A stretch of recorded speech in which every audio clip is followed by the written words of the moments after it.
Welcome back to Gold Zone. Setelah beberapa lama gua nggak bikin video, dan sebetulnya kemarin gue pengen bikin video, cuman lagi sibuk banget. Baru sempat sekarang. Gua minta maaf akan hal tersebut. Cuman yang pasti kita akan terus upload video, bukan hanya transfer, tapi memang lebih dari itu. Kita mengupas di balik sisi lain Persija Jakarta yang nggak semua orang tahu. Oke, langsung aja kita mulai pembahasannya.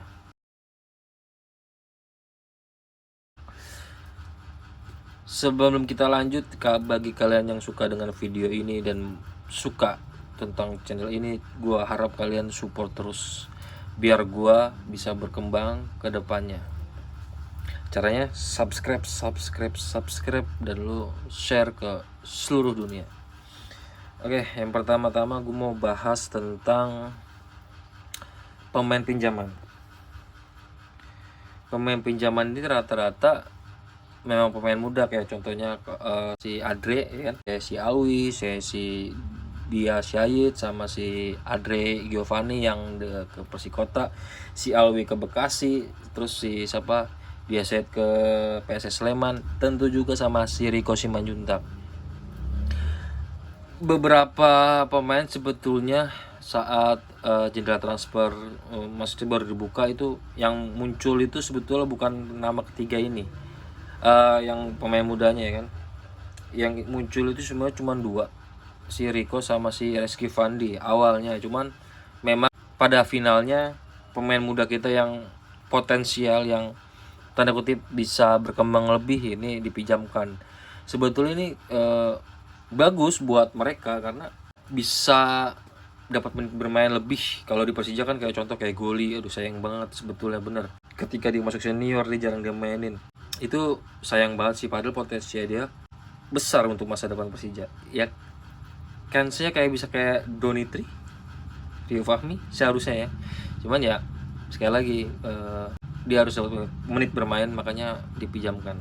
Sebetulnya kalau yang senior ya selain Rico, Reski Fandi itu mau dipinjamkan. Cuman gua belum dapat info lagi kenapa dia nggak jadi atau gimana. Yang pasti kontrak Reski Fandi musim ini berakhir, jadi kalaupun ditebus harusnya sih murah ya. Cuman ada gak ya klub yang mau menebus dia gitu? Nyata nggak ada. Jadi ya dia tetap stay di Persija setengahnya sampai akhir musim ini. Nah, untuk Firza udah clear, dia masih pemain dari masih pure pemain dari Persija Jakarta, jadi nggak kemana-mana. Begitupun juga si Reski Fandi ya. Nah, untuk pemain yang masuk sendiri memang pure cuma dua, dari awal gue bilang juga di video sebelum-sebelumnya dan di eksklusif gue, kayak Pablo dan si Yandi, dan tentu juga si Nadif yang dari Persiko Kudus. Kok nggak salah ya, cuma kalau salah nanti gue koreksi. Sebetulnya di beberapa hari yang lalu sebelum jeda transfer ditutup ya, kayak nama Arli dan Michelle muncul dan rumornya kan.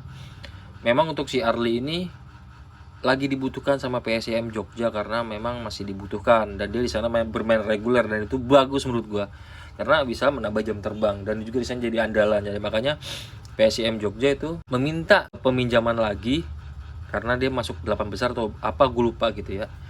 Cuman yang pasti dia masih dibutuhkan sama PSM Jogja. Begitupun Michelle, tapi Michelle terakhir yang update yang gue dapat, dia resmi pamitan dari PSBS Biak di instastorynya dia.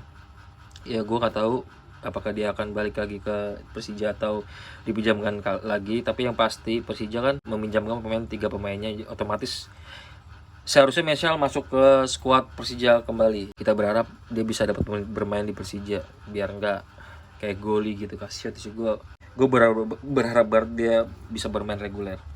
Oke, next kita bahas tentang stadion, terlebih stadion home Persija untuk 2 bulan ke depan. Kabar baiknya Persija main lawan Persita di JIS. Kabar kurang baiknya 2 bulan ke depan kita akan ngungsi ke Patriot, stadion yang baru aja selesai renovasi kurang lebih setahun, dan kita akan berkandang di sana lagi selama 2 bulan ke depan, setidaknya 2 bulan ke depan. Karena di Jakarta pun stadionnya nggak bisa dipakai karena memang JIS lagi ada konser yang pertama, yang kedua GBK lagi fokus kayak pembenahan rumput untuk nanti bulan Maret timnas main di sana gitu kan, home melawan Bahrain kalau nggak salah. Yang di JIS itu ada 3 event, setidaknya ada 3 event yang menurut gua cukup besar ya.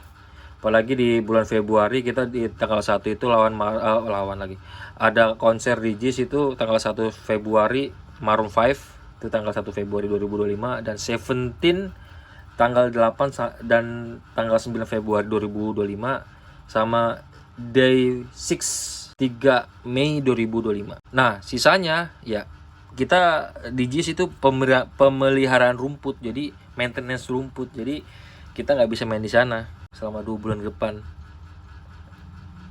Dan itu pun nggak pasti 2 bulan juga, bisa lebih, karena ya kita tahu pemilihan rumput itu nggak secepat apa yang kita kira. Soalnya kan memang yang pertama karena efek dari cuaca, dari mataharinya, dan pokoknya bisa lebih dari 2 bulan. Nah, yang menariknya 2 bulan depan itu salah satunya itu ada laga yang mungkin kalian tunggu dan mungkin akan kalian beli tiketnya untuk nonton ya, lawan Persib. Tapi yang permasalahannya kita akan main di mana nih lawan Persib nih? Kalau info yang gue dapet, memang secara teknis kita kayak mustahil gitu main di GBK. Maksudnya peluangnya itu kecil banget. Cuman yang pasti manajemen Persija itu lagi mengusahakan kita main di GBK untuk lawan Persib ya. Kita usahakan. Karena memang kalau di JIS nggak memungkinkan. Kalau di GBK walaupun sulit tapi masih ada kemungkinan walaupun kecil banget. Kalau di Pakansari, kenapa nggak di Pakansari ya? Tahu sendiri kan, basis supporter di Bogor itu bukan cuman Persikabo dan di Jack doang, pasti ada si Viking dan Bobotoh juga, dan itu rawan banget gesekan. Rawan banget kayak pokoknya bentrokan di jalan lah. Ya jalan satu-satunya ya selain di GBK ya mau nggak mau kita Patriot lagi. Memang beberapa musim terakhir Persib memang di Patriot. Ya makanya manajemen lagi mengusahakan, dan doakan aja semoga berhasil gitu. Karena itu semua harapan kita semua. Yang pertama otomatis di match itu bakal rame, dan itu jadi ladang cuan juga buat Persija ya kan, dan nambah finansial juga, itu bagus. Dan permasalahan match ini nanti kita update di kedepannya nanti kalau misalkan udah ada konfirmasi resmi. Tapi sementara yang bisa gue informasikan, Persija lagi mengusahakan kita main di GBK saat lawan Persib nanti. Kembali ke match lawan Persita, gue harap kalian ramaikan match ini, karena ini selain match penting untuk kita ke depan biar menjagakan juara terjaga, ini juga laga home terakhir kita setidaknya 2 bulan terakhir nih, 2 bulan ke depan nanti ini kita ramaikan gitu. Kita support Persija, kita meriahkan laga nanti gitu sebelum rumputnya rusak lagi. Karena rumputnya ini udah lumayan bagus menurut gua, karena kan lo tau sendiri Lestarindo emang luar biasa kerja kerasnya. Dalam 2 bulan terakhir ini luar biasa. Ngomong-ngomong, makan singkong dulu bray, singkong goreng. Oke, lanjut lagi yang permasalahan kita away mau ke Solo. Gua mungkin gua cuma bisa bilang lebih baik kalian bikin nobar aja di Jakarta, karena memang kalau nekat pasti akan diputar balik ke. Soalnya gini, yang boleh nonton itu minimal punya KTP Jateng, domisili di Jateng. Selebihnya ya nggak bisa, karena penjagaan ketat. Karena ya kasus-kasus kayak kemarin itu yang yang permasalahan match lawan Persib itu, gue nggak ngejudge itu, cuman ini alasan yang gue dapat. Kapolres yang di sana dicopot jabatannya karena ada kerusuhan saat match lawan Persib Bandung. Jadi Persib Bandung, dan itu ada sedikit gesekan. Kapolresnya dicopot, diganti yang baru. Nah, yang baru ini nggak mau ambil resiko, jadi tim tamu dilarang datang dan akan dicek. Meskipun udah punya tiket tapi akan dicek kira-kira KTP-nya KTP mana nih. Kalau KTP Jateng boleh masuk, kalau KTP luar daerah dari Jateng akan diputar balik. Infonya seperti itu. Makanya gue berharap ke teman-teman semua yang mau nonton, gue menghimbau untuk tidak datang, untuk meminimalisir kerugian kalian juga kan, karena sudah jauh-jauh mau nonton tapi diputar balik tiketnya. Ya Gua nggak tahu deh. Pokoknya intinya lebih baik jaga-jaga aja gitu. Jangan sampai ketika kita udah sampai sana, udah prepare, udah mau nonton, malah tiba-tiba nggak bisa nonton, ya kan kecewa juga kan. Ya, intinya jangan memaksakan gitu. Lebih baik fokus di laga lawan Persita nanti, kita ramekan JIS dan nunggu next home Persija lawan yang di di Patriot nanti. Dan juga nanti lawan PSBS tanggal 2 Februari kita akan di Patriot. Kita mulai di Patriot lawan PSBS. Karena Patriot rumputnya juga gue lihat udah mulai bagus ya. Meskipun kemarin ada kendala sedikit, permasalahan dari cuaca gitu. Jadi pertumbuhannya agak lambat.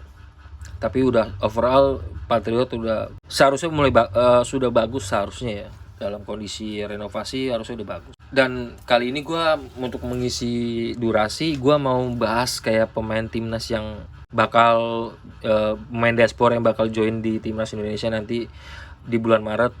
Ini yang gue dapet aja infonya ya, cuman gue nggak tahu pastinya kapan dan apakah itu cepat atau lambat. Yang pasti ada nama kayak Romeni udah pasti, Jairo udah pasti, terus sama satu lagi tuh siapa tuh yang dari pemain siapa ya, yang back itu juga lupa namanya, pokoknya itu jadi Kemenpora juga udah konfirmasi, maksudnya lagi proses. Terus yang selanjutnya kayak Emil, selanjutnya Pascal sama Miliano yang di Utrecht. Itu katanya mau join di bulan Maret. Itu batch pertama ya. Jadi masih ada kans selanjutnya untuk pemain diaspora yang lain untuk join. Ya ini pasti berkat selain dari PSSI ya dari Patrick juga sih. Karena kan memang Patrick kan dipandang lah di Belanda, dan Alex Pastoor juga pasti kan dipandang juga. Jadi ini kans pemain diaspora yang ini luar biasa banget. Dan kabar buruknya mungkin ya kalau Ridho nggak bisa bersaing, ya Ridho pasti akan jadi penghangat bangku cadangan. Ya gue berharap sih Ridho bisa nembus squad timnas Indonesia di nanti di next round nanti, di next match nanti. Semoga dia bisa berkembang lagi, bawa harum di Garuda, dan bisa membawa ilmunya juga dengan cara dia bermain di Persija maupun timnas. Karena ilmunya itu banyak banget. Di Persija ada si Kudi kan yang berpengalaman di Eropa, dan di timnas banyak pemain diaspora kita yang main di Eropa juga, dan itu menguntungkan banget. Semoga si Ridho bisa mengambil ilmunya karena kontraknya pun masih panjang di Persija kan, dan semoga Ridho diperpanjang juga di nanti kalau kontrak udah habis gitu. Dan pemain yang nggak bisa main di lawan Persita ini kayak Doni itu pasti timnas, sama Aditya Warman itu udah pasti timnas nggak bisa, sama Hanan ya gue nggak tahu sih infonya, tapi infonya tuh dia nggak bisa main gitu. Gue kurang paham cedera atau gimana, cuman gue berharap dia bisa main juga sih Hanan, karena dia bisa jadi super sub juga, jadi lagi-lagi bagus-bagusnya juga dia. Selanjutnya yang kena akumulasi kartu kuning itu Hanif Syabandi, karena dia kena akumulasi kartu kuning. Jadi yang absen itu ya Aditya Warman, Doni Tripamungkas, Hanif Syabandi, dan Renan Hanan. Katanya Renan Hanan, karena yang gue dapet info seperti itu. Untuk masalah Doni dan Warman ini sebetulnya Persija pengen mainkan bahwa dia udah dalam skuad, cuman sudah ada perjanjian bahwa dia TC timnas ya bakal pindah ke Surabaya, dan itu kalau nggak salah ke Surabaya ya, dan itu dia akan ada uji coba lawan siapa gue lupa. Yang pasti nggak bisa diganggu gugat gitu, dan itu kerugian juga sih untuk kita. Cuman sekali lagi kita udah ada komitmen untuk taruh pemain kita di timnas. Kalau timnas nggak melepas ya sudah gitu, karena kita udah ada komitmen itu. Ya kira mau nggak mau kita nggak bermain tanpa mereka. Tapi untungnya di sektor kiri itu sudah ada Pablo, dan bisa gantian sama si Firza Andika. Ya gue berharap Firza Andika bisa menunjukkan kualitasnya juga ya, soalnya kontraknya Firza juga akhir musim ini habis. Jadi kalau dia bisa bermain dan menunjukkan kualitas dia, bukan nggak mungkin dia akan diperpanjang. Karena sekali lagi yang bisa gue sampaikan di sini, kontrak pemain yang akan habis itu akan dievaluasi lagi ke depan. Soalnya kita akan menyusun budget untuk musim depan biar nggak terlalu mahal seperti musim ini. Yang pasti itu artinya ya kita akan rombak squad gitu, rombak squad untuk menyelesaikan budget kita. Jadi pemain yang mungkin bisa dikatakan mahal, itu akan direvisi lagi, akan dievaluasi lagi apakah masih dibutuhkan atau enggak. Dan banyak yang nanya nih perihal Stadion JIS, Fred, kok kenapa kita nggak ambil alih kelola Stadion JIS gitu. Sebetulnya gini, ya info yang gue terima, Persija udah pernah coba untuk mengajukan. Cuman sekali lagi, ini kan stadion kan pakai duit pemerintah, otomatis pemerintah daerah dan pemerintah pusat, otomatis pengelolaannya stadion ini harus bisa menyiapkan mengganti dana tersebut gitu. Jadi selain di operasional, kita harus menguntungkan juga untuk daerah kan. Nah makanya kalau nggak salah setahun apa sebulan, setahun itu operasional kita ini 200 miliar, maksudnya stadion JIS gitu. Ini yang dikatakan pengelola JIS, jadi targetnya itu setahun 200 miliar kurang lebih. Itu dihitung dari operasional, perawatan segala macam, dan income untuk pemerintah daerah. Nah itu berat, jadi itu nggak masuk di Persija, hitungan Persija itu nggak masuk, itu berat banget. Makanya sekali lagi, kalau ada yang bilang kenapa nggak diambil alih pengelola stadionnya, karena mahal gitu, operasional mahal, dan untuk target yang lainnya juga berat, makanya kita nggak ambil. Makanya kita lebih murah nyewa gitu. Tapi dengan resiko ya kayak sekarang ini, kita mau main juga harus nunggu jadwal kosong dulu kan. Kalau ada yang booking ya juga ribet juga kayak sekarang. Soalnya pun kan di GBK udah nggak bisa untuk konser, maksudnya sementara juga nggak bisa, karena ya maintenance rumput harus terjaga terus, menjaga aset kita ke Piala Dunia. Nah mungkin itu sih yang bisa gue jelaskan. Semoga kalian bisa mencerna apa yang gue berikan, dan semoga bisa menjawab rasa penasaran kalian itu. Intinya ramaikan di JIS untuk lawan Persita ini, kita ramaikan dan support terus channel YouTube Goal Zone. Terima kasih yang sudah menonton, and see you next time.